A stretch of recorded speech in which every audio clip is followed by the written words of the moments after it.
Phase one good morning. जब आ जाओ बता देना भाई लोगों। Good morning sir. Good morning बेटा। और 1-2-4 मिनट और रुक जाते हैं, कोई आने वाला हो तो then we can close out this today and I am almost ready to answer your doubts about draft survey. If not today, then in the next class, please pull out your doubts regarding draft survey, whatever you want to ask, because I don't want to teach it end to end for the simple reason that the explanation styles may vary, meaning the same, and that may lead to confusion. So since you are apparently now settled with a certain process, I would leave you to just review that process and ask me if you want to ask any doubts about what is to be done, if any ambiguity, why it is being done. Maybe somewhere I can explain, somewhere I'll tell you that it may be more time consuming, but I'll try and answer your questions. So basically, I don't intend covering draft survey with you. I have run through it more or less. I'm just trying to brush up one more formula and then I'll be ready with it to answer your question. So that what I'll do is I'll leave the forum open to you, and you can ask questions. So जो भी आपको draft survey में बेटा review कर लेना आज में कल में, और जो भी doubts अगर आपको पूछनी हो तो you're more than welcome to bring them in the next class and we can take them up. ठीक है? Okay, और बताओ क्या क्या नई ताजी तैयारी हो रही है एग्जाम्स की? Yes sir. Very good. नहीं सर, तो भाई आजा फिर मैं कर लेता हूँ तेरी तैयारी बेटा। क्यों, क्या हो गया? एग्जाम नहीं देने बेटा? क्या हो गया? तैयारी क्यों नहीं हो रही? तैयारी करो भाई, ऐसे मत करो। और अभी जो फेज 1 का रिजल्ट आया था उसमें आपने नेविगेशन की परसेंटेज देखी है? मैंने उस पे यूट्यूब पे भी उसका लिंक भेजा था समरी में। Have you seen in the summary? It's very very poor. Phase 1 का TCN वाला जो नेविगेशन वाला पेपर है। सो जस्ट बी केयरफुल यार, तैयारी कर लो भाई, ऐसे मत करो। Anyway, so let me just do this ritual of running through so that तुम्हें भी लगे हो गया, मुझे भी लगे हो गया है, बाकी तो कुछ करना था नहीं इसमें। The other day we had run through CAP, Condition Assessment Program, which was a voluntary scheme which would give the it is something like this बेटा। हालांकि ये voluntary नहीं है, अगर तुम MTIs के context में देखो है तो वो compulsory. So on that front, yes, it is not same as CAP. But institutes की रेटिंग जो कर रहे हैं, CIP रेटिंग आपने सुना होगा, तो कोई इंस्टीट्यूट बोलते हैं आई एम A1, कोई बोलता है A, कोई बोलता है A2+। अब A2+ हो या A1 हो या A2 हो institute, all the institutes are DG approved. The students after doing a course from those institutes will be entitled to the same certificate from the certificate portal of the DG shipping. Okay. So, but when you rate the institutes, that will give some idea to the user, be it the seafarer in individual capacity or the company if it is proposing to train the seafarers, to take a call as to which institute should they prefer to send their people to. So that is how the rating would help. इसी तरह से जो CAP की rating थी, that would basically help or give the confidence to a cargo owner to use the vessel, because otherwise if you go by age, the vessel is old, there can be doubts, but if it has a good CAP rating, that becomes something which people can derive confidence out of, and therefore the CAP rating becomes vital. Okay, उसी से मिलता जुलता है, confusion कई बार हो जाता है, so make sure it is very very clear. There is another term called as CAS, Condition Assessment Scheme. Unfortunately, they are so similar कि कई बार तो मैं खुद भी confuse हो जाता हूँ honestly. So I have to every time I just have to remember one. I say CAP voluntary, बस इतना करके छोड़ देता हूँ, उसी से याद रहता है. Otherwise, if you don't try to do it other way, it becomes really confusing at times. This condition assessment scheme, on the contrary, was the mandatory thing. Actually आज के कॉन्टेक्स्ट में कंडीशन असेसमेंट स्कीम खत्म हो चुकी है एक तरह से. क्यों? क्योंकि जिस विंडो में ये एक्सटेंशन देता शिप्स को, वो सारी विंडोज क्रॉस हो चुकी हैं. सो जहां तक मेरी अपनी ओपिनियन है, condition assessment scheme should not be even talked about. But since it is in the syllabus and again you have the risk of past papers being repeated, so we cannot take shelter into it. आएगा तो कुछ ना कुछ हमें लिखना पड़ेगा. ये condition assessment scheme क्या थी बेटा? कि 2006 या 2007 में, आई थिंक 2007 में शायद मारपोल में अमेंडमेंट आया था, where in these double hull tankers और similar alternative designs became mandatory through an amendment in the MARPOL for the tankers. That means the cargo spaces were protectively located. Okay. So when this new requirement for double hull tankers came, obviously you cannot suddenly say that all the single hull tankers which were all this while trading to be thrown out of service. So obviously जैसे हर IMO के convention में होता है कि ठीक है, there is a way to phase out the old tonnage. So they came out with a scheme, इतने tonnage के इतने साल तक के they can fly up to this deadline, उसके बाद इससे ये डेडलाइन, और ये सारे करते करते करते उन्होंने 3 कैटेगरी बनाई थी शिप्स की कि ये कैटेगरी इस टाइम तक फेज आउट हो जाएगी, ये कैटेगरी इस टाइम तक फेज हो जाएगी आउट हो जाएगी, और ये कैटेगरी इस टाइम तक फेज आउट हो जाएगी. जो लास्ट कैटेगरी थी उसकी फेज आउट डेट थी 2010. दैट मींस अमंगस्ट ऑल अगर तुम देखो 2010 तक सारे के सारे सिंगल हल टैंकर्स फेज आउट हो जाने चाहिए थे as per the initial plan when the amendment was brought in for double hull tankers. ठीक है. अब 2010 जैसे जैसे पास आया, people still wanted their single hull tankers to be used. Why was double hull introduced? It was more basically for to provide higher degree of environmental protection. Why? Because double hull में जो cargo carrying compartments and they are protectively located, and when they are protectively located, the risk of such compartments getting damaged is reduced. It is never zeroed, but it is definitely reduced. तो अब जब 2010 के बाद double हल tanker, वो single हल tankers phase out हो जाने चाहिए थे, बट उसके बाद कुछ कैटेगरीज को एग्जम्पशन देने की सोची, तो then they brought in this concept of condition assessment scheme कि भाई आपका पुराना टैंकर है, पुरानी शिप है, फेज आउट नहीं कर रहे हो, उसके बाद आप ट्रेड करवाना चाह रहे हो, then that means you must get the condition of the hull of the ship assessed. अब तुम कहोगे यार यही तो बात CAP में हो रही थी. प्राइमरीली हल कंडीशन असेसमेंट प्रोग्राम है वो भी, एक तरह से देखा जाए तो. हाँ बिल्कुल सही बात है, बट जो ये वाला कंडीशन असेसमेंट स्कीम है, it is only for tankers. It's only for tankers and it has its origin from मारपोल. And condition assessment scheme is not compulsory, it is mandatory to the ships to which it was applicable. Unlike CAP, which was voluntary, CAS is not voluntary, it's mandatory to the ships that it becomes applicable. So that is what is condition assessment scheme. It goes very closely hand in hand with ESP. ESP के साथ ही चलता है, NN survey program के साथ ही चलता है more or less. But yes, because it is applicable to tankers, came out of MARPOL.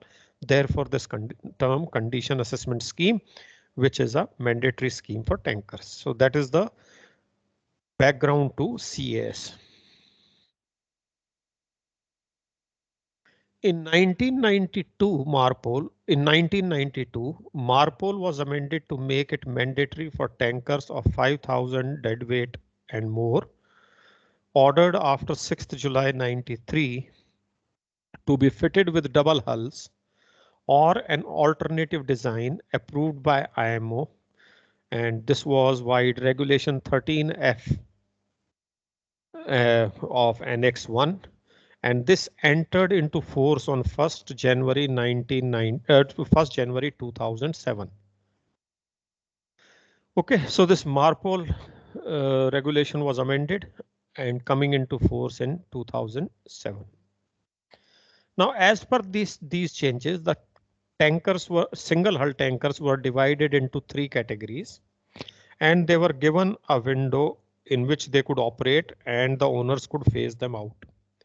Like category 1 were the oil tankers of 20,000 tons deadweight and above, carrying crude oil, fuel oil, heavy diesel oil and lubricating oil as cargo, and 30,000 tons deadweight and above carrying other oil. So clean oils के लिए 30,000 tons की deadweight थी, और जो heavy oils थे उनके लिए 20,000 tons की deadweight की limit थी, which do not comply with the requirements of protectively located segregated compartments, commonly known as pre-MARPOL tankers. So in tankers को एक नाम, a term was coined, pre-MARPOL tankers, and इनकी phase out dates यहाँ पर सामने है बेटा.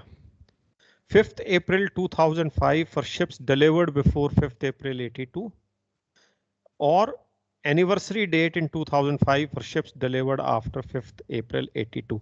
So in other words, there was a phase out program. So that means category 1 ships, single hull tankers, should have basically been phased out by 2005. 2005, yes. Then category 2 tankers, they also had a phase out schedule here, you can see.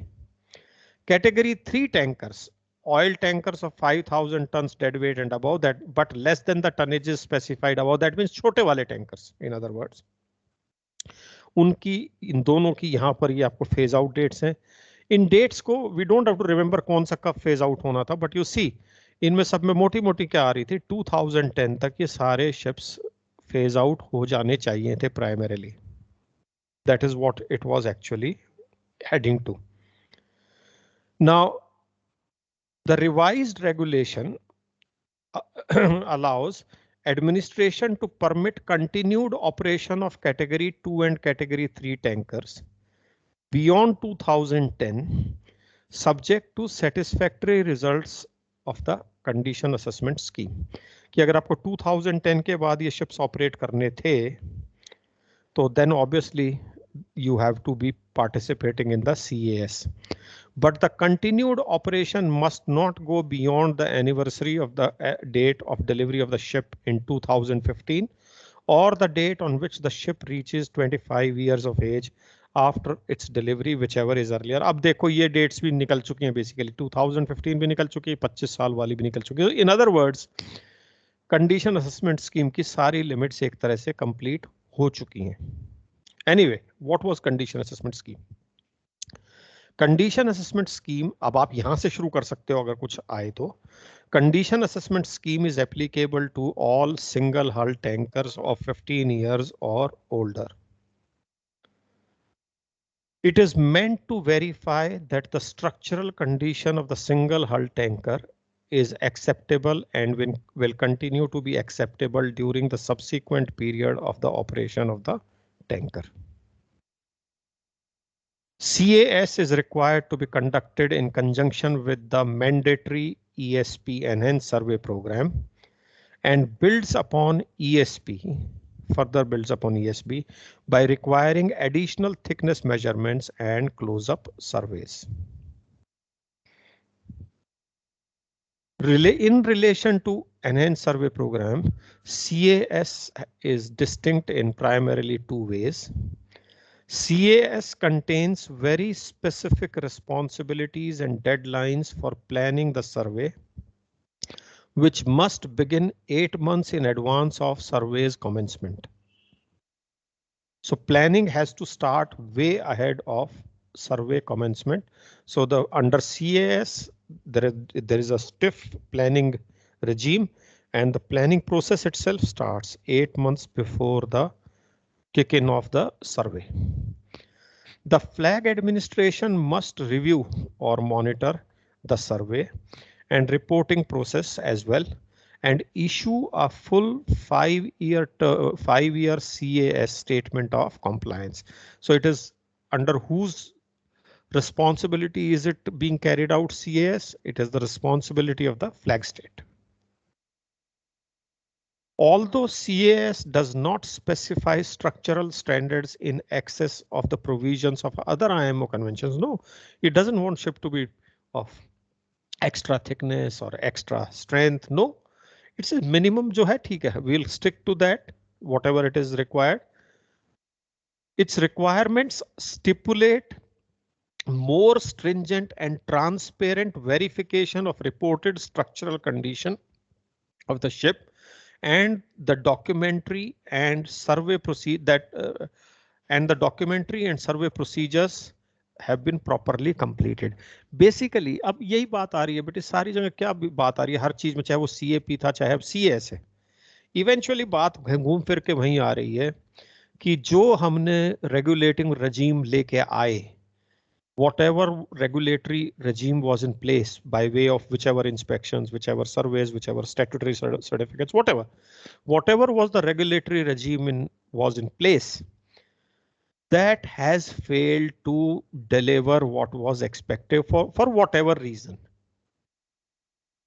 तो जो कुछ चलता आया, अब it is something like this बेटा, कि आप एक एग्जाम करते जा रहे हो फिजिकल मोड में, जो भी एग्जाम करते जा रहे हो, इन्विजिलेटर भी है, ठीक है, आप बड़े खुश हो, हमारा बड़ा फेयर सिस्टम है, बच्चे भी दूर दूर बैठा रखे हैं, जो भी कुछ है, चीटिंग नहीं हो रही है. देन सडनली यू रियलाइज नहीं यार, आप पेपर चेक करते टाइम आपने देखे 2 पेपर एक जैसे थे, 3 पेपर एक जैसे थे, that means malpractice has been rampant. तो देन यू रियलाइज कि यार कुछ गड़बड़ है, इसका मतलब ये इन्विजिलेशन का मेथड काम नहीं कर रहा है. What should I do? You will review the thing. You may instead put 2 invigilators. You may try to increase the gap between them. You may introduce frisking of the candidates when they enter the hall so that they don't have any gadgets or anything in their pocket. So then you will evaluate कि और क्या करें कि effectiveness of it is there and the malpractices stop. So when we say what else is required means whatever was introduced, we are not saying whatever was introduced are all basically rogues and they are not doing their job. No, that is not the intent. Without going into as to why the effectiveness is being compromised, we must accept the fact that there is a compromise on effectiveness. But that's where we put a full stop. We don't go into कि ship owner ने गलत काम किया या operator सी fair ने गलत काम किया या जो इंस्पेक्शन को आए उन्होंने गलत काम किया या क्या हुआ. We'll not go into that territory. We'll just accept, yes, there is a problem. What do we do? Now, what do you do means what? You bring another regime to control. Why? Because Marpol कहता है कि यार ठीक है, हमारा काम था environment को protect करना. And if we are seeing कि whatever is being issued all this while does not seem to be delivering what is expected of Marpol, then Marpol said, okay, so ठीक है भाई, आप पुराने जहाज और condition assessment scheme लगा देते हैं आपके ऊपर.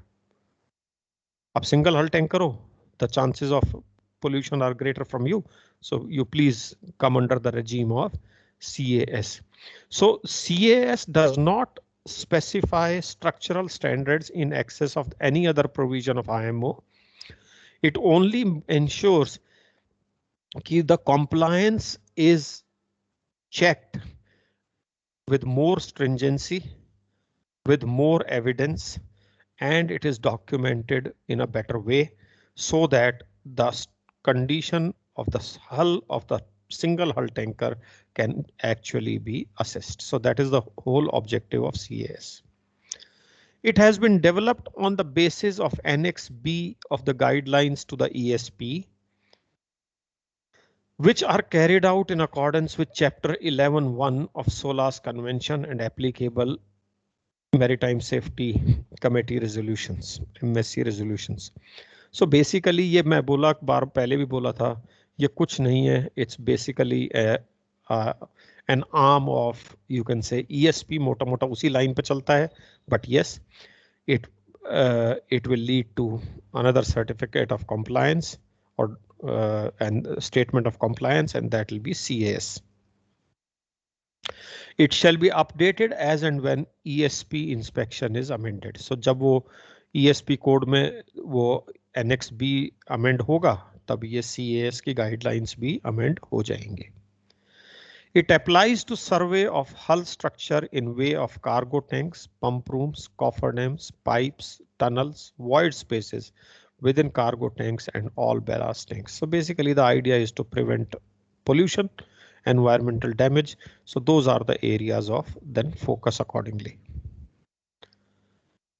The first CAS survey shall be carried out along with the ESP or enhanced survey inspection concurrent with the intermediate or renewal survey after April 2005. So 2005 April के बाद जो भी आपका enhanced survey program का वो होगा inspection concurrent to that CAS would also be carried out when as and when the ship reaches or when the ship reaches 15 years of age, whichever occurs later. तो 15 साल से ज़्यादा पुराने जहाजों पे this CAS was applicable, single hull tankers of 15 years or more.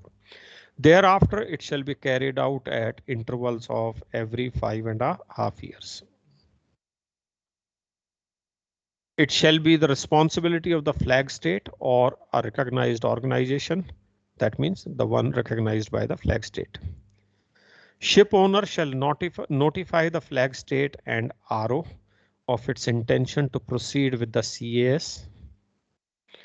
RO shall issue a survey planning questionnaire to the owner in the prescribed format. So RO जो है questionnaire they'll float. Of course, the ship owner would complete and return that. The owner shall complete the questionnaire and send it back to the RO and the flag state. The owner shall prepare a survey plan for the CAS in cooperation with the RO and the flag state and submit it to both flag state as well as the entity that is going to survey, that is the RO. The plan shall be developed using a model survey plan set out in the appendix to CAS. CAS के appendix में there is a model survey plan.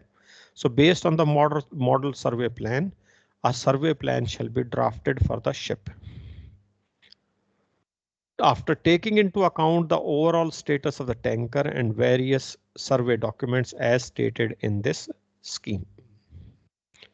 Extent of the survey shall be in accordance with the scheme and the enhanced program of inspections, including close-up surveys and thickness measurements.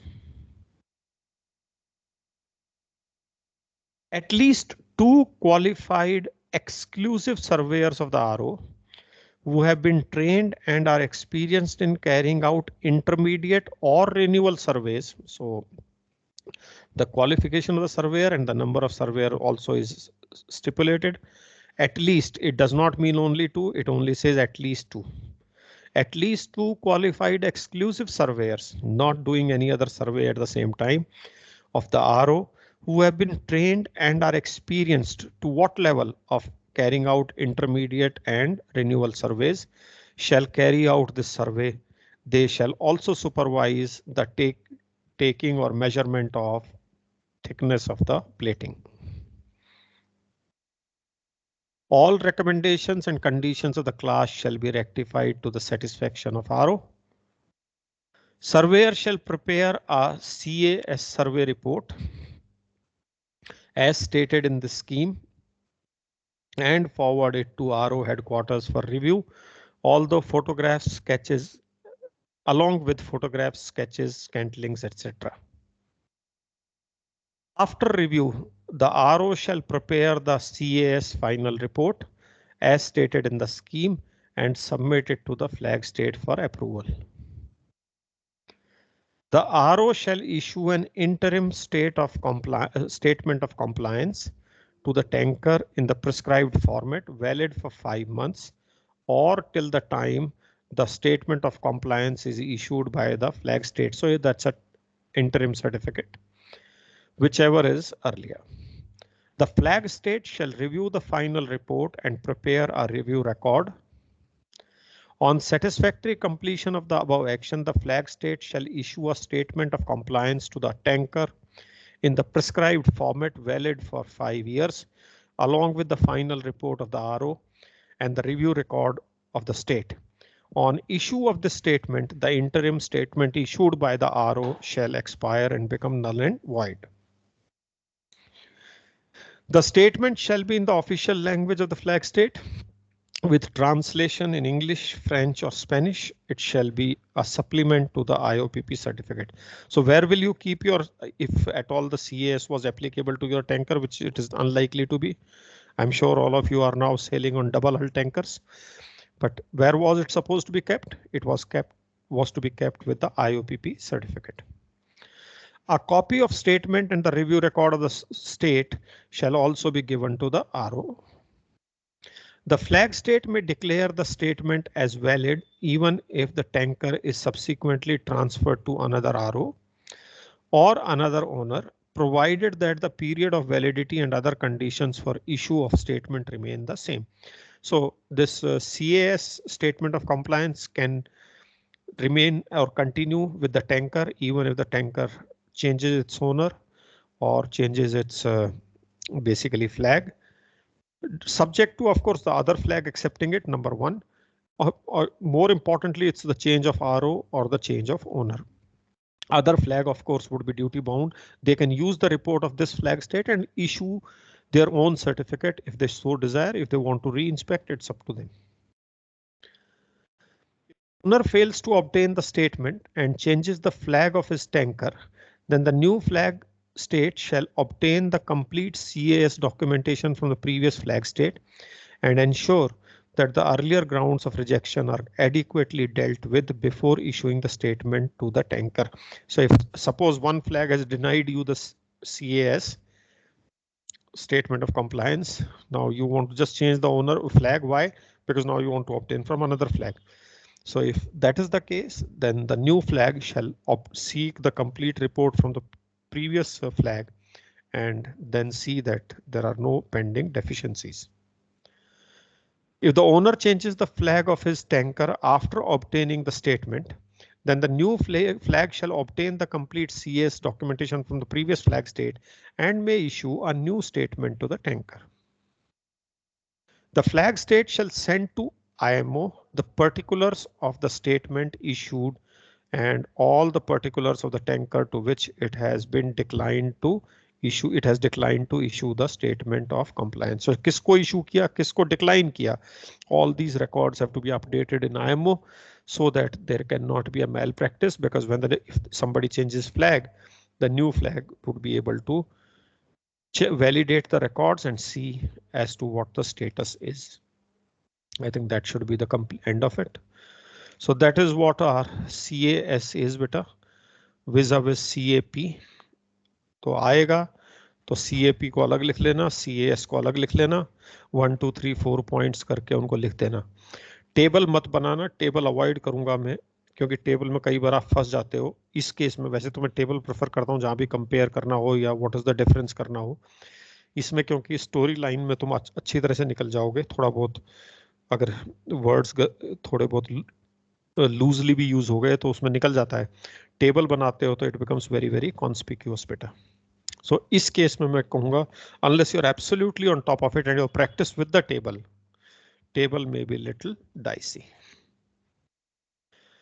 Okay, so that takes care of your condition assessment scheme, CAP and CAS. Bow door ho gaya, corrosion ho gaya. That means now what is left is ESP. Yeah, that's the only thing left.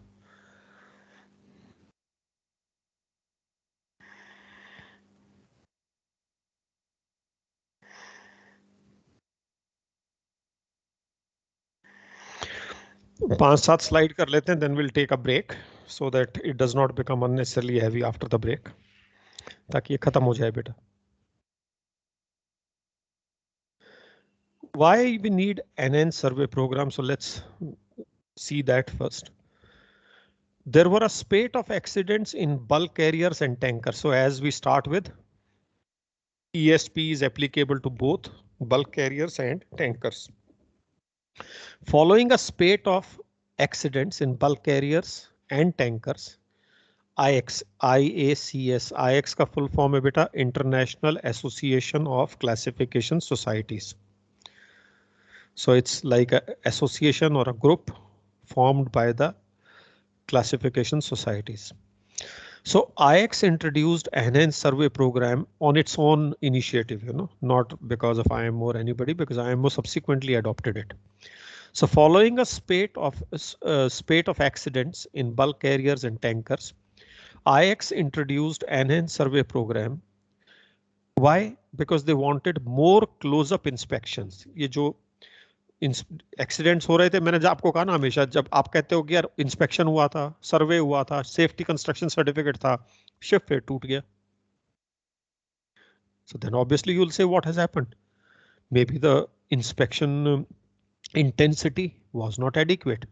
So they said नहीं यार, bulk carrier और tanker क्योंकि इनकी length बढ़ती जा रही है, loading pattern इनके रैंडम है. So they said let's not take a chance. So let bulk carrier and tankers be subject to this enhanced survey program. Now, following some more accidents, so IX came out with this voluntary thing in 1993, but uske baad more accidents happened, and whatever was earlier introduced by IX was subsequently adopted by IMO, and it was adopted by way of introducing including a new chapter in SOLAS 11.1. And title, this was basically 11.1 chapter of SOLAS, and it was aimed at enhancing the safety.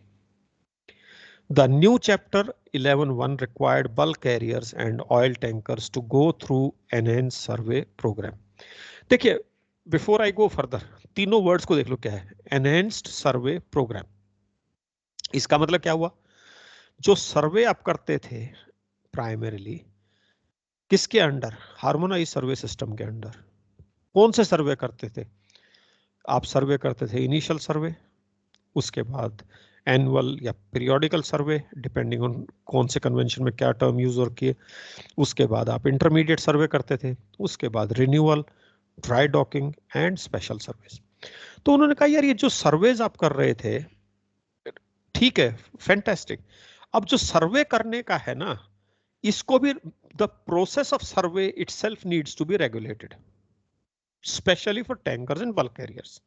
कि सर्वे में कुछ ना कुछ miss हो रहा है, तो जो सर्वे कर रहे हो वो जो तुम्हारा सर्वे करने का जो सिस्टम है या प्रोसेस है, that itself has to be first documented and program has to be made so that the survey can be effective. So ये आप देखो कोई नया सर्टिफिकेट नहीं लेके आ रहा है. Enhanced survey program is a program, a documented program to enhance the effectiveness of the surveys. So that is what is ESP. So don't think ESP is another survey or something. जो survey normally होते थे, उनका जो process है that is documented and that is more detailed.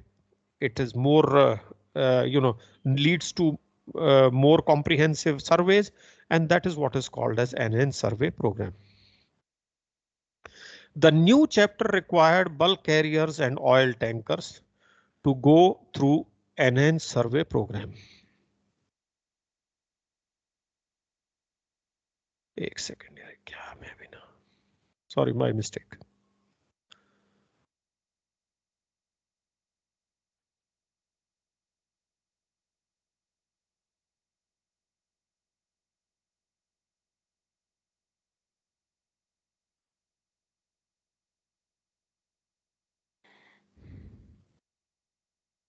Okay. The guidelines for this enhanced survey program are contained in a special code which has been made, ESP code. So ESP code, enhanced survey program code, is there that contains the complete detailed guidelines of how to conduct the enhanced survey program. Now, first, now we have just seen why enhanced survey program. Now, what is enhanced survey program? The ESP is applicable to bulk carriers and oil tankers. ESP gives now it comes to what is it actually?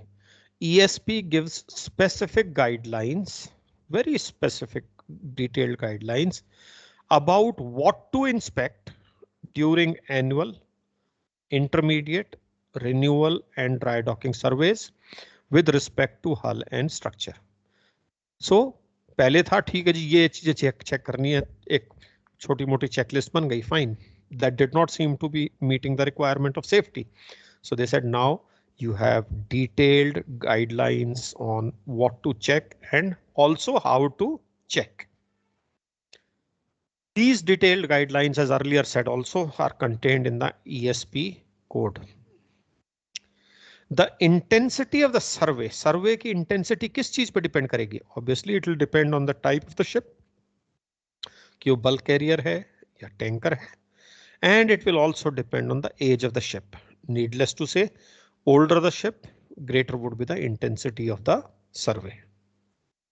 For example, just for the case of say for the sake of example, bulk carriers of 20,000 tons deadweight and above, 2 surveyors should jointly carry out the first scheduled renewal survey after the bulk carrier passes 10 years of age.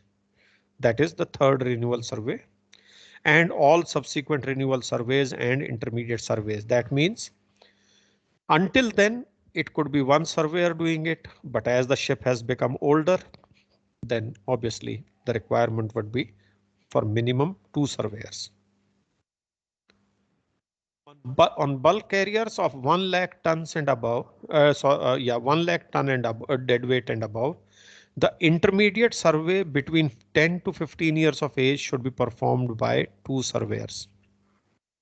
Okay, so that means वहां 15 year के बाद बात हो रही थी, अभी यहाँ 10 to 15 के बीच में भी इंटरमीडिएट सर्वे पे 2 सर्वेयर्स की रिक्वायरमेंट आ गई है if the tonnage is higher. Renewal survey may be commenced. Now you see, एक चीज और अप्रिशिएट करो कि अगर मैं चाहूं कि सारे सर्वे एक दिन में हो जाएं या 2 दिन में हो जाएं, so I'm sure there will be some omissions, unintentional omissions. There will be some rush for completion and the chances of oversight would be higher. So what is the beauty of enhanced survey program? Enhanced survey program का मतलब ये है कि सर्वे आपने पहले शुरू कर दिया, जो जो चीजें होती गई वो डॉक्यूमेंट होती गई, एंड आपने एक प्लान के हिसाब से पूरी चीजों को over a period of time without hampering the trading pattern of the ship, आपने पूरा का पूरा सर्वे अपना कंप्लीट कर लिया सिस्टमेटिकली. जो जो कंप्लीट होता गया वो आपको क्रेडिट होता गया उसमें प्रोग्राम में, और जब आपका पूरा का पूरा सर्वे पूरा कंप्लीट हो गया, that time your survey shall be deemed to be completed.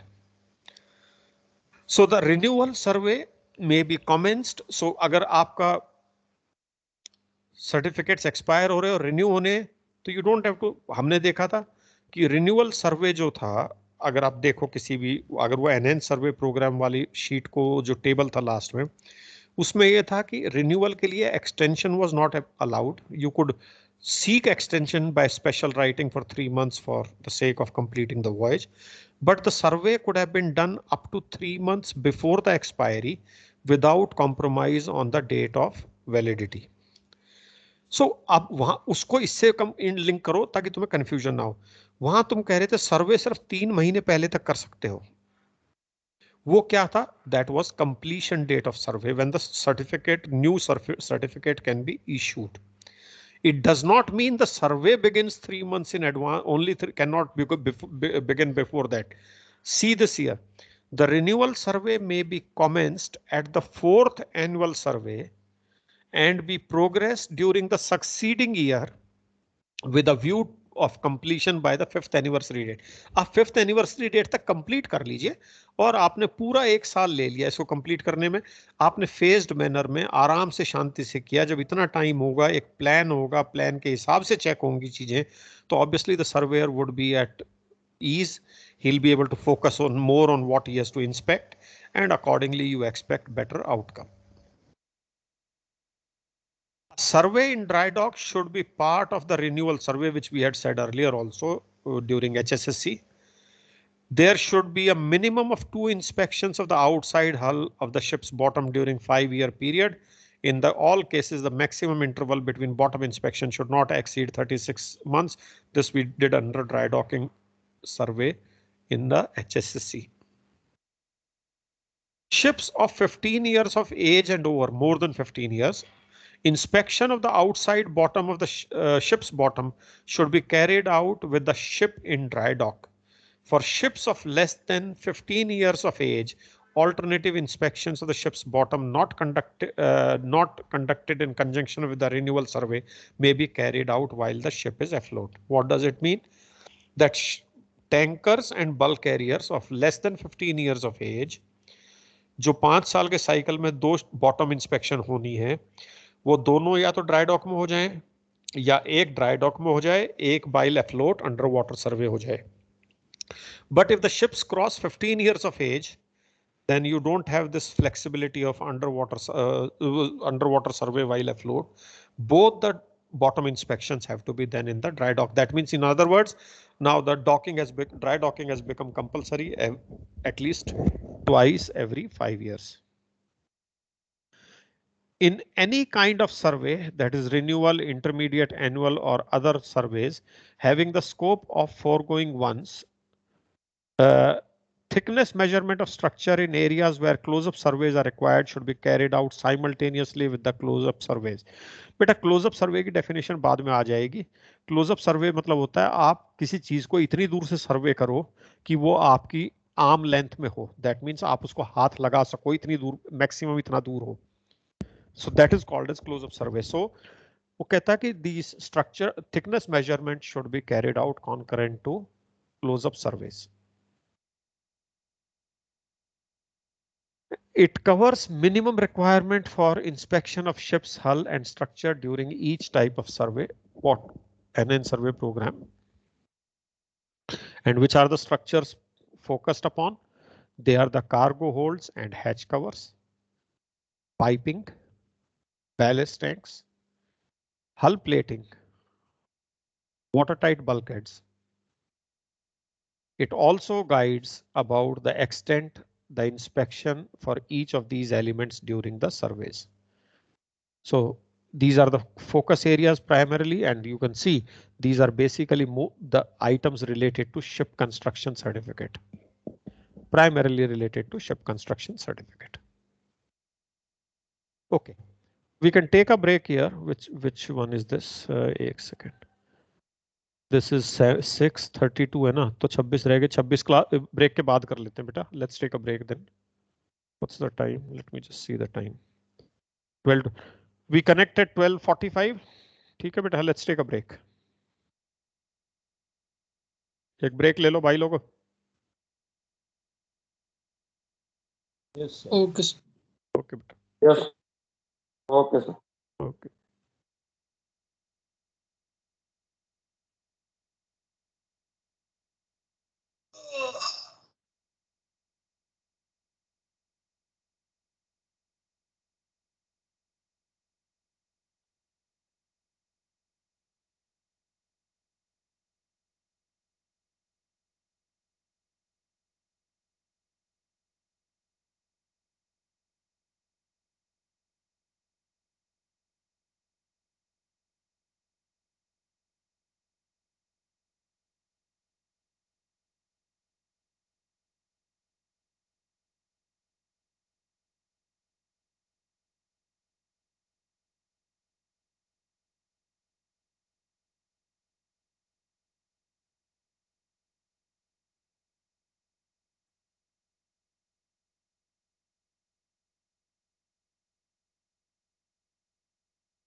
Hi batch. करें बेटा, shall we run through it and close out?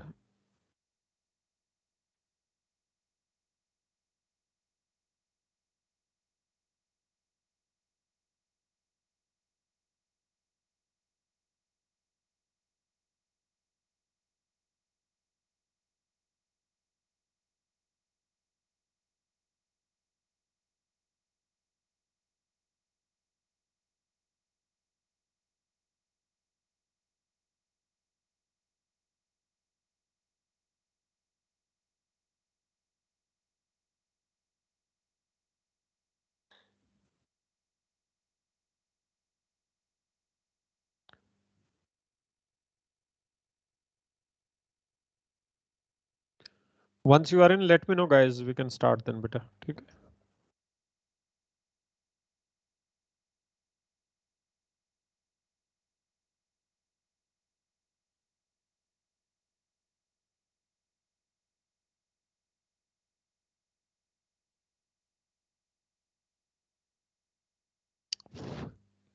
Yes, sir. Okay, can you confirm if the slide is changing beta? Slide is visible and changing, just confirm yes or no. Yes, sir. Yes, sir. Yes, sir. Okay, fine. Sometimes it. Okay, so we'll run through what is the ESP process, what all it involves, and lastly we'll close out with few terms which are often asked in the exam. Now, the entire process of enhanced survey program would start with a planning document, creation of a plan, and you document that plan, and that is called as the survey planning document.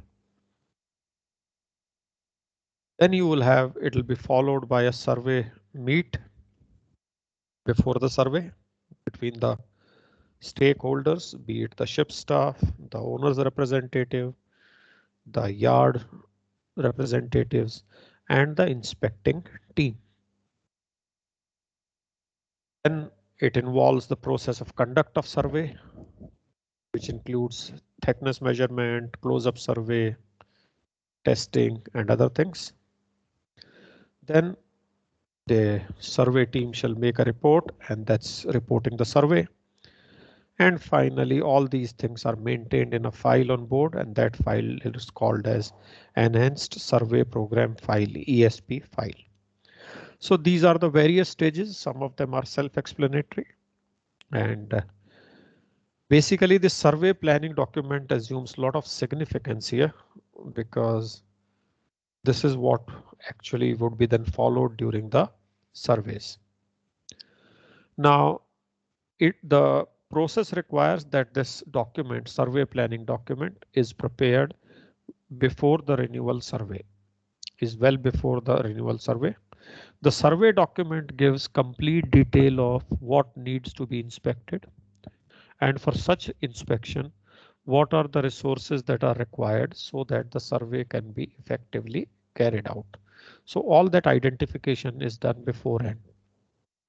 In other words, this also to a certain extent becomes a risk assessment document, because in carrying out a certain survey, you may have certain risks, be it the enclosed space, be it the access for survey.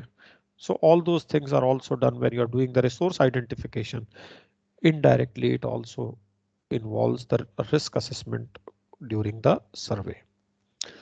It provides the inspecting surveyor a written plan, so it's not something verbal or just on the run discussion to follow, with the purpose of identifying the hull related critical areas that must be inspected during the renewal survey of the ship. Now, this planning that it goes about, this flow chart you can look at, this summarizes what all will be taken into consideration when it comes to planning. Now, when you make the document, it will take into account, basically there has to be input, there has to be information. So first, before you start making the plan, you need to collect information, because based on that information, you will chalk out a plan so that all the issues which emanate out of the information that is gathered can be built into the program. Now this information can be from these sources, from drawing, reports, acceptable corrosion allowance, coating condition, usage of tanks, etc., etc. They all contribute to the input. Then the risks are identified. That is also part of the collection of information, you can say, in a way, or based on the collected information, you can say then you are going into the risk identification. Now, there can be primarily two types of risks. One is design related risk. That means general design related risk to a particular type of ships or a sister ships. Second could be the corrosion risk to that particular specific ship. So there can be two types of ship things. Now, as far as design related risks are concerned, from where do you get to know about it? What are the possible risks that my ship could be, structure of my ship could be facing based on hull damage to your own ship, if there is any hull damage history to your own ship, or hull damage to similar ships. I'm a bulk carrier more than 1,00,000 tonner. I'm a bulk carrier of 250 meters of length, of average this size. Is in the industry, what is the history of hull damage that has been reported? Hull damage general experience. So if based on the general experience of the industry, you may arrive at something that okay, these may be the critical areas which must be inspected, because ये बार-बार हर ship में ये problems आ रही हैं. Present areas where damage has been found and risk considered high. So ये सारी की सारी चीजें, these are the factors which will actually propel a person to make a decision about the intensity of survey and the nature of survey that has to be carried out, be it in terms of measurement or inspection. Then what are the corrosion risks in various areas of various structural members? It will depend on the coating condition and the usage of the tank. What purpose, what has been carried in the tanks? There may be corrosive contents, or maybe lesser corrosive contents. So it depends on the usage and the coating condition. Corrosion condition of your own ship or the ship for which the plan is being developed, and the corrosion condition of the similar ships, sister ships or similar ships in terms of their cargo carriage and design. All this leads to identification of the locations of critical areas, the areas where you would like the measurement to be done, the areas where you would like close-up surveys to be done.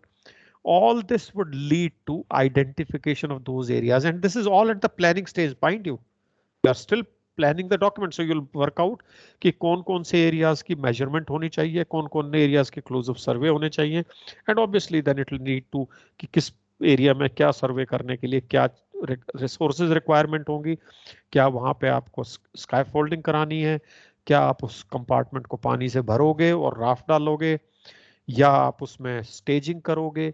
अब what are the resources that will be required to first close up survey of those areas? All this becomes input to the survey programming or survey planning.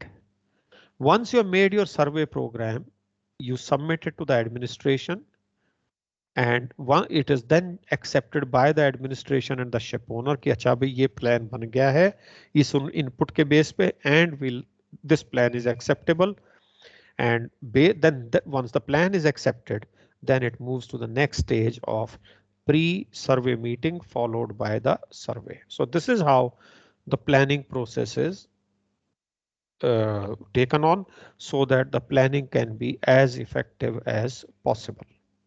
The same thing would now come in text. Following contribute in preparation of the survey program, which we just saw in the diagram. Survey planning questionnaire. Before survey program is developed, the ship owner is required to complete a survey planning questionnaire, which is given by the survey agency. The information sought through this questionnaire includes Any hull related deficiencies identified during PSC inspections of the ship. Any hull related non-conformities issued during management safety audits. Cargo carried history of the ship to get the information on how frequently corrosive cargoes are carried that has the potential to damage the coating. Condition of the coating as per the ship owner's inspection. आपके हिसाब से coating is good, it's fair, it's poor. What is your assessment? Of course, the surveyor will have his own opinion when he inspects. The ship owner's response on this questionnaire is considered while developing the survey program for the ship, focusing on areas, spaces that may have been identified through the questionnaire. Damage history, not only of your own ship, but also similar ships or sister ships, is taken into consideration in developing the survey program. General damage trends in the industry are also taken into consideration in developing the survey program. Critical areas and suspect areas. The survey program takes into account any critical areas and suspect areas. These areas are identified from the previous inspections or previous thickness measurement reports. Example, if a certain areas are identified as having substantial corrosion in earlier surveys, these areas will be considered as suspect areas. Why? Because since the last thing where substantial corrosion had already taken place, now some interval has lapsed. So obviously it may have aggravated. So those areas automatically get into the category of suspect areas. And what would you do with the suspect areas? You'll include in the list of areas to be examined. That's what you'll do. Now, once the plan is approved by the administration and the ship owner, accepted by the ship owner, then there is a survey planning meet before the survey commences. As the renewal survey is carried out during the dry docking of the ship, the meeting will be carried out just before the dry dock. This meeting is between the attending class surveyors, ship owners, and master chief engineer of the ship and thickness measurement company. The agenda of the meeting shall include the schedule of the ship, execution of thickness measurement, extent of close-up survey. Then we need to reach the next stage, that is actual conduct of the survey. The survey is carried out as agreed and as per the survey program document and minutes of the survey and as per the minutes of the survey planning meeting. The thickness measurement company will carry out thickness measurement of the agreed areas. The person carrying out the thickness measurement will usually highlight any structure related concern he finds while carrying out UT gauging to the class surveyor and the ship owner's representative. So while during the measurement, if he has some areas of concern, he will share that with the surveyor and the ship owner's representative. Based on this, the class surveyor may extend the scope of thickness measurement. So if class surveyor feels that there are more areas which have been identified by the person who's doing the gauging, he may increase the extent or the intensity of measurement. Then comes the reporting part of it. Once the survey report containing the summary of all surveys is done and its outcome, the report that needs to be generated are condition evaluation report. If a condition of class is issued to the ship as a result of renewal survey, the details of the conditions of the class, details of any memorandum of class issued to the ship, any area that has been observed to be having substantial corrosions. So all this becomes part of the reporting. If there are issues which need highlighting of this, then those areas get highlighted into the survey reporting document. Then we have the ESP file on board, like you have so many certificates and so many other manuals on board. Likewise, amongst the ship's records today in the list of that master hands over is also the ESP file. ESP file shall have survey reports related to hull structures, condition evaluation report, thickness measurement report, and this is what ESP file shall have. The ESP file shall be one place, one stop destination where the records of the ESP inspections are stored. Now we come to some definitions, and I would request your attention to these definitions because these definitions have been picked up from past papers only. There is a term called overall survey in context of ESP. So question आपका कई बार आपने देखा होगा in respect to HSSC and ESP, explain or define the following terms. So overall survey is the survey intended to report on the overall condition of the hull structure and determine the extent of additional close-up surveys. So जब आप overall survey करते हो, overall condition के लिए करते हो, and overall condition के base पे, it can also be used to determine the extent of required additional close-up surveys. What is close-up survey? It's a term. It's not something close-up survey means close-up survey. No, it's a proper technical term.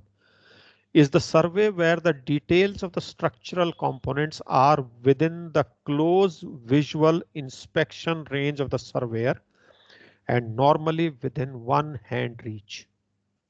So that is what is called as the close-up survey. So there is a definition. It is not that you close-up survey means something closely inspected. No. What do you mean by closely inspected? It should be within the visual inspection range of the surveyor, and usually कल को कहेगा नहीं मेरी तो आंखें बहुत तेज हैं, मैंने नीचे होल्ड में खड़े होकर मैंने मेन डेक की अंडर साइड इंस्पेक्ट कर ली. That is not acceptable because मैंने एक टॉर्च की लाइट मारी और वो देख लिया. That is not acceptable. Representative spaces, as the name suggests, अगर मेरे इतने बैलेस्ट टैंक्स हैं, इतने कार्गो स्पेसेस हैं, तो उनमें से कुछ spaces may be used as representative of the whole class of those spaces, and those are called as the representative spaces. Representative spaces are those which are expected to reflect the condition of other spaces of similar type and service with similar corrosion prevention measures. So similar service, similar type, similar corrosion prevention method provisions. If the spaces have that, then they become similar type. उनमें से जो spaces उन similar types की spaces की true representative होंगी of condition, they are called as the representative spaces. When selecting representative spaces, account should be taken of the service and repair history on board and identifiable critical and or suspect areas or hard scale, that is rust, ठीक है, or more areas under considerations. Then we have suspect areas are the locations showing substantial corrosion and or are considered by the surveyor to be prone to rapid wastage. So एक तो वो areas which are showing substantial corrosion. दूसरा जो surveyor सोचता है कि उसकी as per his assessment those areas could be prone to rapid wastage or corrosion, they could be put under the category of suspect areas. And when you say suspect areas, what does it mean? They need to be inspected. Close-up inspection needs to be carried out. Intense UT gauging needs to be carried out, and then you come to a decision whether anything needs to be done or those areas are acceptable. So what is substantial corrosion? This word has come few times earlier now. Is the extent of corrosion that assessment is an extent of corrosion such that assessment of corrosion pattern indicates wastage in excess of 75% of the allowable margins, but within acceptable limits. Please understand these terms. Substantial corrosion is an extent of corrosion such that assessment of the corrosion pattern indicates wastage in excess of 75%, but is still within allowable margins. What does it mean? Suppose I have a 20 mm thick plate. Okay. Suppose the minimum plate thickness required there is acceptable is, let us say, 15 mm. So what is the allowable corrosion extent? Allowable corrosion extent becomes 5 mm. What is 75% of the 5 mm? It will be 5 mm into 0.75, whatever it comes to. If the corrosion is more than this 75% of this 5 mm, then the corrosion shall be called as substantial corrosion. So the corrosion may not have exceeded 5 mm, which is the maximum allowable limit, but it has exceeded 75% of 5 mm. Then the corrosion shall be treated as substantial corrosion. बेटा इसमें कोई question में कोई doubt, इसमें language में कोई doubt? No, sir. Now for ships built under IX common structural rules, substantial corrosion is an extent of corrosion such that the assessment of the corrosion pattern indicates a gauged thickness between T net plus 0.5 mm and T net. Now that this you can see in this diagram, this will sum up the substantial corrosion. In this diagram, you देखो बेटा, T is the total thickness of the plating. ये पूरी की पूरी is the total thickness of the plating. Okay. Now TD is the minimum allowable thickness. TA, sorry, TA is TA is the minimum allowed thickness. And then what is TD? TD is the maximum wastage, allowable wastage. So जैसे मैं भी कह रहा था 20 mm ये चीज थी बेटा, जो अभी एग्जांपल हमने लिया था, 15 mm उसमें ये था और 5 mm उसमें TD था, जो हमने अभी एग्जांपल लिया था. अब अगर ये वेस्टेज TD के 75%, TD के 75% यहां तक आ गया, उससे ज्यादा वेस्टेज है लेकिन अलाउेबल लिमिट से ऊपर है, then that will be called as substantial corrosion. Once it comes below TA, then the plate in any case has to be replaced. It needs a renewal, because if it reaches below TA, it will have to be replaced. If it is between this broken line and TA, yes, the corrosion will be now called as substantial corrosion. If the corrosion is in this part, then yes, corrosion is there, measurement is done, but it is not referred to as substantial corrosion. If it falls in this range, it will be called as substantial corrosion. So T substantial, yeah, thickness substantial is TA plus 0.25 of TD. ये वाला. So 75% से ज्यादा अगर wastage होगा तो यहां पर आपका substantial corrosion की लिमिट में ये आ जाएगा. So this is what is called as substantial corrosion. You can practice this diagram and reproduce this if it comes to writing what is substantial corrosion, and that will answer your question more than what you will write. बेटा एक आपका बार बार question ये आता है exam में, coating condition as per ESP. Now coating condition as per ESP is defined as in these three terms. Yeah. Good, fair and poor. Good means condition with only minor spot rusting. Fair condition of the coating means local breakdown of coating at edges of the stiffeners and weld connections, and or light rusting over 20% or more of areas under consideration, but less than as defined in the poor coating condition. So fair के लिए rusting of more than 20%, but better than what is under the poor. What is poor condition of the coating? With general breakdown of coating over 20% or more of areas, or hard scale at 10% or more of areas under consideration. So basically ये आपका poor condition with general breakdown of coating over 20% or more of areas or hard scale at 10% or more of areas under consideration. इसमें क्या हो गया भाई?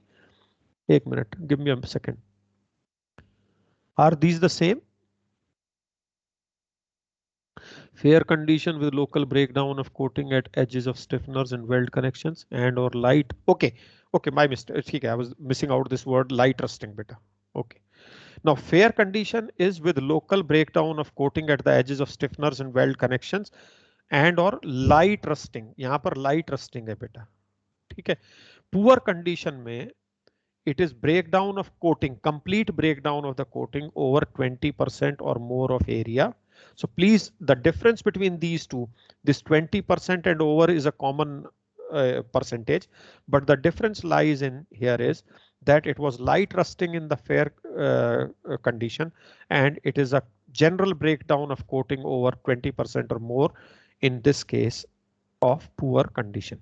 So ये तीन terms आप use करोगे अगर वो कहता है कि what do you mean by how is the coating condition defined under ESP, or what do you mean by coating condition, then the terms that you'll have to describe would be good, fair, and poor.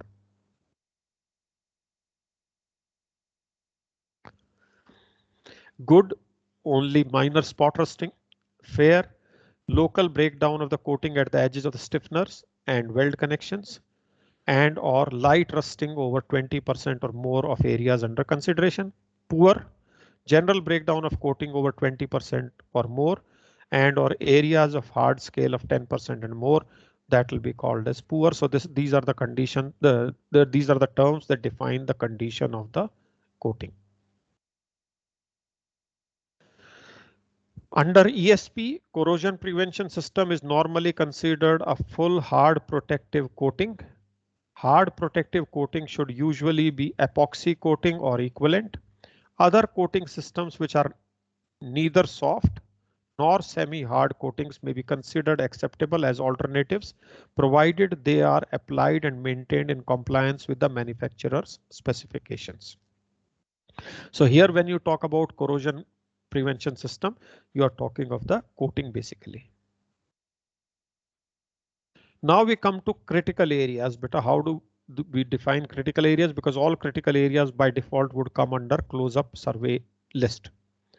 Are the locations which have been identified from calculations to require monitoring or from service history of the subject ship or similar ships or sister ships to be sensitive to cracking, buckling, or corrosion, which would impair the structural integrity of the ship. All such areas by default would become critical areas.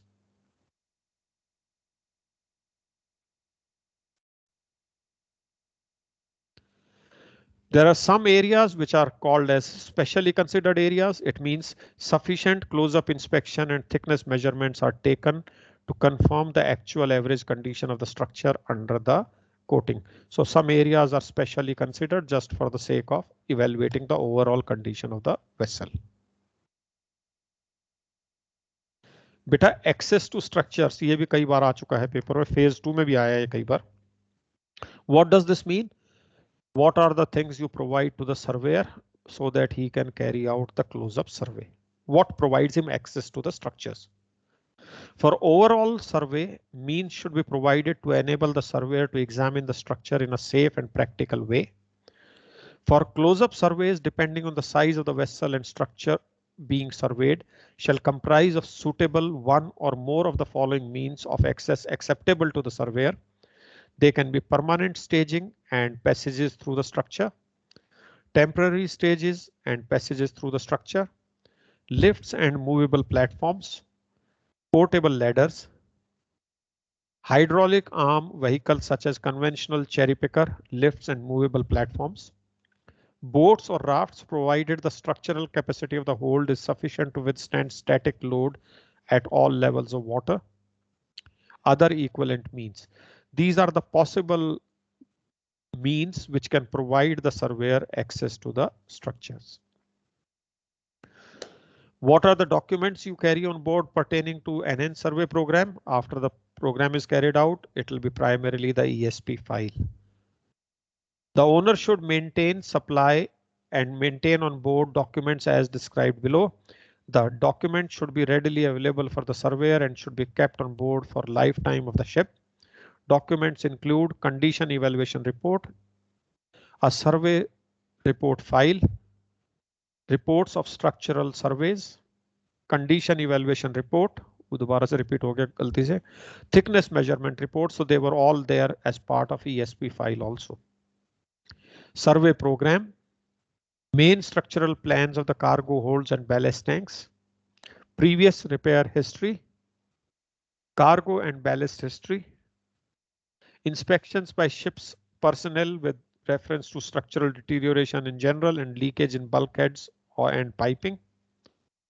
The survey report file should be available also in the owner's and the administration's office or in the office of the organization recognized by the administration. With this, we come to the last part of this topic, another term called as the age of the vessel. In context to ESP, the age of the vessel is a vital criteria under ESP governing the intensity of surveys, especially as pertaining to requirements of thickness measurement and close-up surveys, because older the ship, more stringent or more intense would be the survey. The close-up survey and the thickness measurement requirements for bulk carrier is an example of it कि जैसे जैसे जहाज पुराना होता जाएगा वैसे ही measurement की intensity और survey की intensity बढ़ती जाएगी dependent on the age of the vessel. So when you talk of age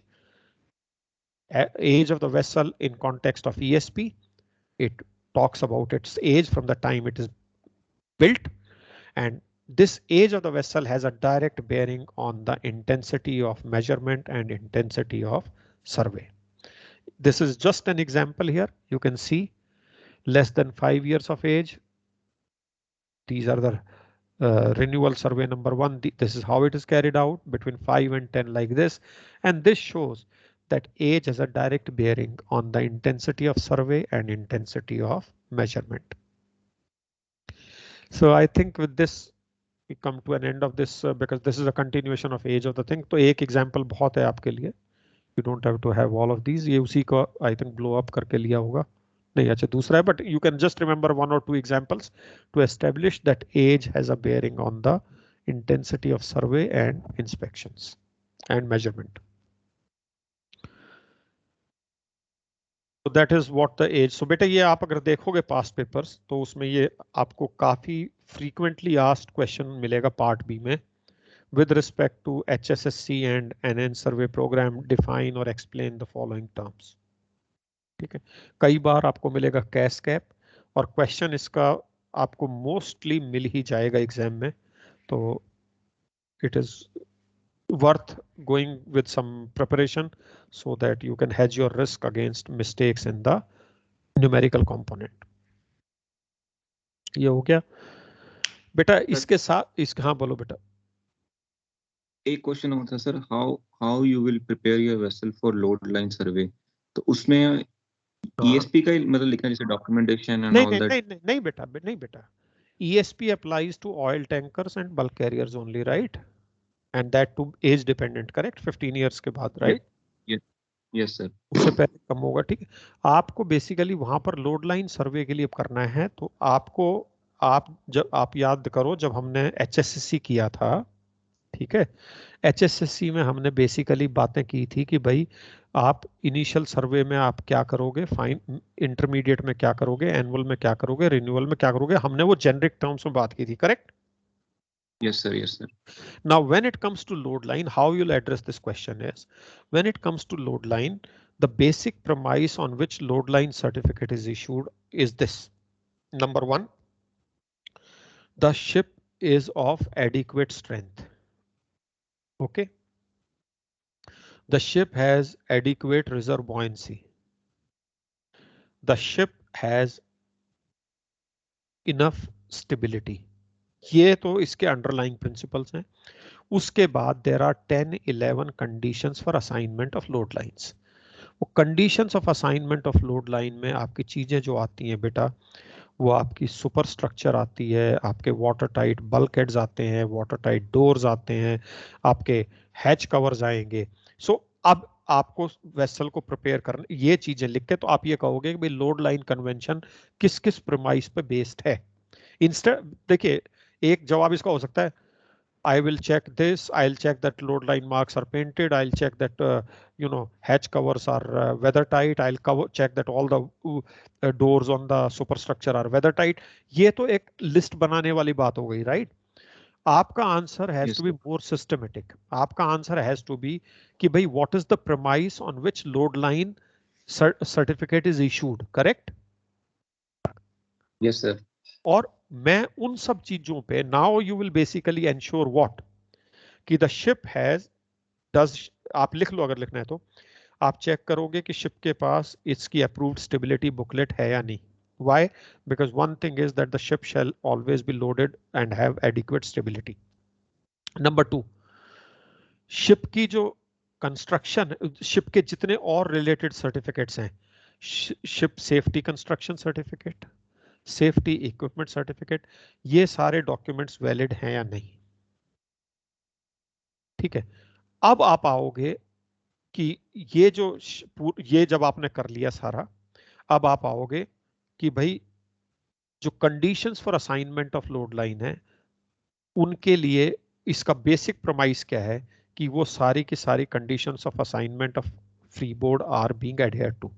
अब आप आओगे उसके बाद जेनरिक छोटी चीजों पे कि आप लोड लाइन मार्क्स आपके प्रॉपरली मार्क्ड हैं या नहीं, आपके ड्राफ्ट मार्क्स प्रॉपरली मार्क्ड हैं या नहीं, general condition of the ship. अब तुम कहोगे जनरल कंडीशन क्यों? क्योंकि जनरल कंडीशन अगर आपकी शिप की सही नहीं है तो आपकी जो पूरी की पूरी वाटर टाइट इंटीग्रिटी की बात हो रही है दैट इज एट रिस्क। उसके बाद अब क्या क्या चीजें वाटर टाइट इंटीग्रिटी पे कॉम्प्रोमाइज कर आ सकती हैं जनरल कंडीशन के बाद, दैट मींस कोरोजन वगैरह वगैरह वगैरह। तो जितनी भी वो चीजें, दूसरी बात, अब डेक पे आ जाओ, घूमते चलो, आपके एयर पाइप्स जितने भी हैं टैंक्स के, उनमें सब में नॉन रिटर्न अरेंजमेंट होती है। So that non-return arrangement should be effective so that the sea water cannot go back into the tank। ठीक है। नंबर 2, आपके जो हैच कवर्स हैं टैंकर पे वो लिक्विड टाइट होते हैं, टैंक डोम्स। जो जनरल कार्गो शिप के हैच कवर्स होते हैं वो वेदर टाइट होते हैं। तो आपके हैच कवर्स की कंडीशन और उनकी वेदर टाइटनेस और water tightness whatever is applicable to them depending on whether you are talking of a tanker or you're talking of a general cargo ship। आपके जितने भी एक्सपोज डेक पे आपके ventilators हैं, आपके एयर पाइप्स हैं, ये सारे के सारे इनकी कंडीशंस और उनके जो क्लोजिंग अरेंजमेंट्स होते हैं वो फ्लैप वगैरह, are they all in good condition? Okay. फिर सुपर स्ट्रक्चर के बाहर जो आपके डोर्स हैं जिनको आप बोलते तो वाटर टाइट हो but they are suppose to be weather tight doors, जो वेदर टाइट डोर्स हैं वो सारे के सारे किस कंडीशन में हैं? ठीक है बेटा, आपका गैंगवे और आपका ये क्या नाम है एकोमोडेशन लेडर, इसकी condition, because safe access to the ship is also part of load line survey. फिर ऑन द शिप ये कैटवॉक वगैरह, स्पेशली लो फ्री बोर्ड वाले शिप्स पे, बल्क कैरियर और टैंकर्स वगैरह पे, कि because under the load line convention what is also covered is कि the crew should have safe access to reach areas of living, from areas of living to areas of working. So this safe access is also an integral part of inspection। तो ये जितने भी आपके आएंगे, अच्छा जो main deck पे आपके मास्ट हाउसेज होते हैं उनकी स्ट्रक्चर्स, उनके doors, they will all be part of your load line survey.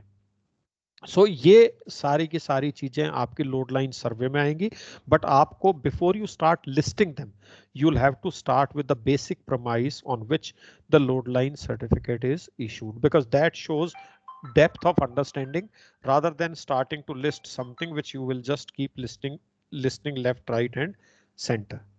So that is how you'll have to address that question। अगर फिर भी तुम्हें कोई डाउट है तो you can take the photo of the question and send it to me। I can make the answer and put it back on the group। नहीं sir, ये मैंने वैसे नोट कर लिया सब पॉइंट्स जो आपने बोले। नहीं, अगर फिर भी कोई डाउट हो तो मुझे कोई भी एक बेटा मैंने जो तुम्हारे साथ नहीं किया है, जो मैं आज सुबह देख रहा था, वो मैं तुम्हें अभी भेज देता हूँ, सेल्फ एक्सप्लेनेटरी है। एक क्वेश्चन अगर आप किसी बंदे ने रिपीट पीछे गए होंगे तो एक आया होगा, effect of beam and free board on stability. Yes sir, ये भी है। ठीक है, वो मैं आपको डेरिट्स का एक चैप्टर है, वो सिंपल सा सेल्फ एक्सप्लेनेटरी है, जीजेड कर्व पे क्या इफेक्ट होता है वो मैं आपको अभी भेज देता हूँ, वो पढ़ लीजिएगा, ठीक है।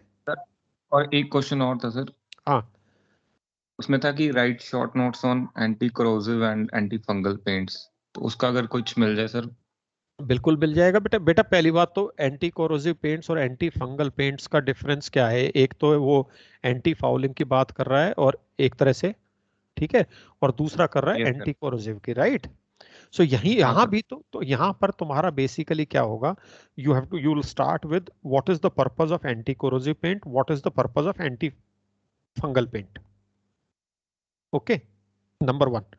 So you will start each of these categories first explaining what is the purpose of these paints. Now if you come to anti-corrosive paints, anti-corrosive paints, अब वहीं पे बात आ गई कि जितने भी ये बूट टॉप थे या जितने भी ये टॉप साइड पेंट्स थे, ये जो एंटी कोरोसिव पेंट्स हैं, ये आप किस चीज पे डिपेंड करेगा, आप इसका इस चीज पे डिपेंड करेगा कि which is the area where you want to apply the anti corrosive paint. अगर आप एक टैंक में लगाओगे जहां वाटर बैलेस्ट ले रहे हो, then accordingly you will choose the paint.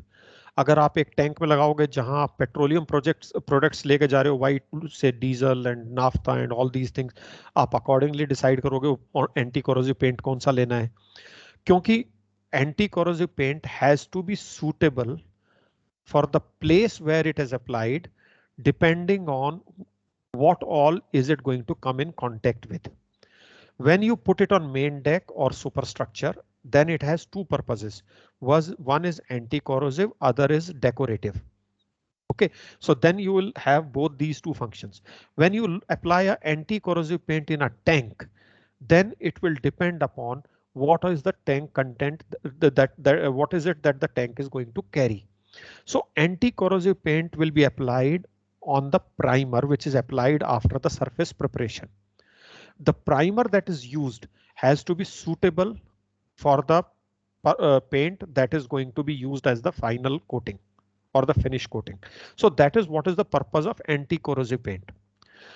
Anti-fungal paint will be applied in areas especially which are under the water all the time, but they are applied after the anti-corrosive application is done.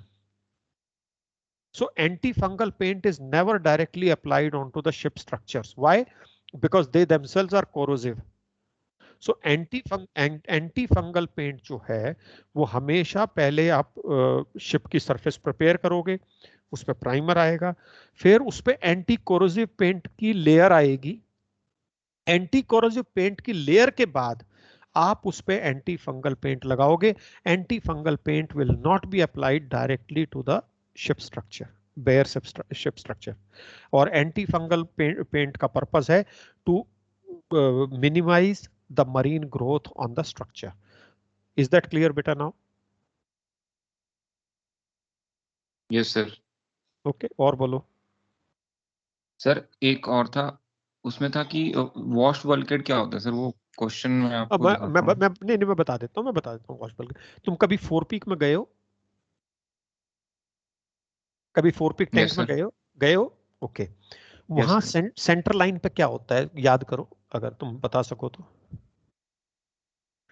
वहां centre line पे देखिए, 4 peak tank जो है side to side पूरा होता है, उसमें बीच में कोई पार्टीशन मतलब वाटर टाइट पार्टीशन नहीं होता, correct?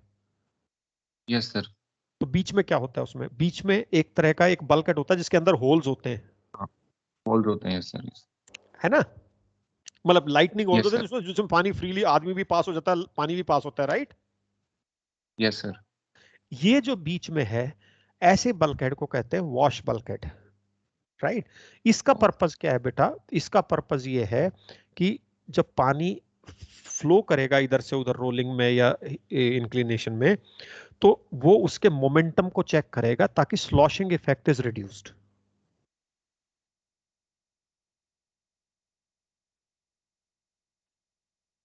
Did you get what I said? Yes sir. Yes sir. The wash bulkhead is not a watertight member of the compartment, number one, correct? Yes, it is sir, yes, sir. Right. So it is a wash bulkhead is a fore and aft member. It's a fore and aft bulkhead with lot of lightning holes and manholes or spaces, right? The purpose of the wash bulkhead is that when the vessel rolls and the liquid is running from one side to another because of the free surface, it is to basically control the sloshing effect. Okay sir, पानी तो जाएगा, but वो किस momentum के साथ जाके hit करता है वो कंटेन हो जाएगा. Have you understood? But yes sir, समझ गया. ठीक है, और बताओ.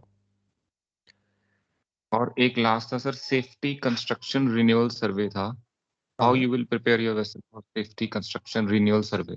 बेटा ये जो पहला हमने बात किया था ना, इनिशियल, हाँ इनिशियल सर्वे का बात हुआ था, right from analysis of the documents, right.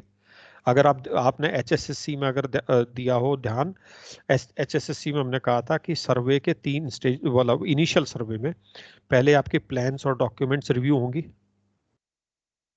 Right. Yes sir. Technical manuals वगैरह रिव्यू होंगी कि is everything on paper, is it as per the requirements of the applicable convention, yes और नो. करेक्ट बेटा? Yes sir.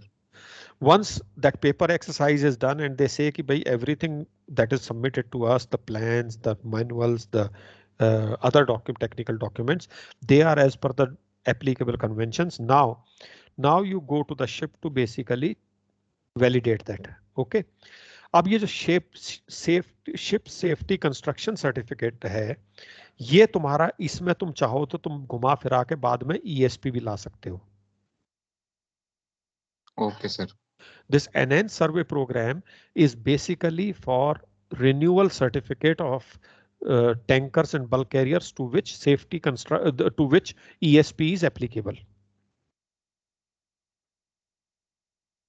ठीक है?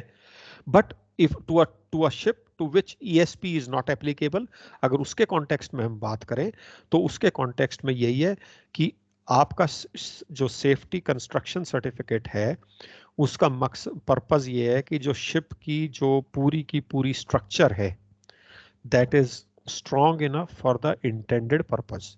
तो उसके लिए आपकी depending on the age and the age of the ship, depending on the plan that is submitted, आपकी बेटा गेजिंग होगी, यूटी गेजिंग वगैरह होगी एज द एज इंक्रीजेज, और आपकी सर्वे की इंटेंसिटी बढ़ती जाएगी. जो आज हमने डिस्कस किया that was all part of basically safety construction certificate. तो वो जो चीजें चेक हो रही थी ना कि गेजिंग होगी या क्लोजअप सर्वे होगा, right, access to the structure, ये सारा का सारा सेफ्टी कंस्ट्रक्शन सर्टिफिकेट का ही पार्ट है बेटा. Only thing is today it was being spoken in context of ESP. Okay sir. Okay, ठीक है. तुम ESP हटा दोगे तो वो शिप कंस्ट्रक्शन सर्टिफिकेट का पार्ट बन जाएगा. ठीक है. Okay sir. ठीक है सर. आप सर फिर बाद में वो भेज देना बेटा सर उसके नोट्स ना. किसके बेटा? पेंट और GZ का. GZ का तो मैं अभी भेज देता हूँ. और क्या रह गया था? पेंट का सर. पेंट का कौन सा? तुम मेरे को क्वेश्चन भेजो, या पेंट के नोट्स भेजे नहीं है क्या मैंने कोरोजन के? सर वेल्डिंग मैं करा देख लेता हूँ. ओ हाँ, वेल्डिंग तो तुम्हारी रह गई. वेल्डिंग मैं पूछता हूँ वेल्डिंग का क्या हुआ.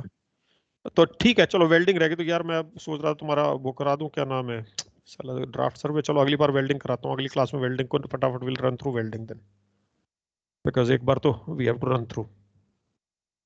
ठीक है. ठीक है बेटा.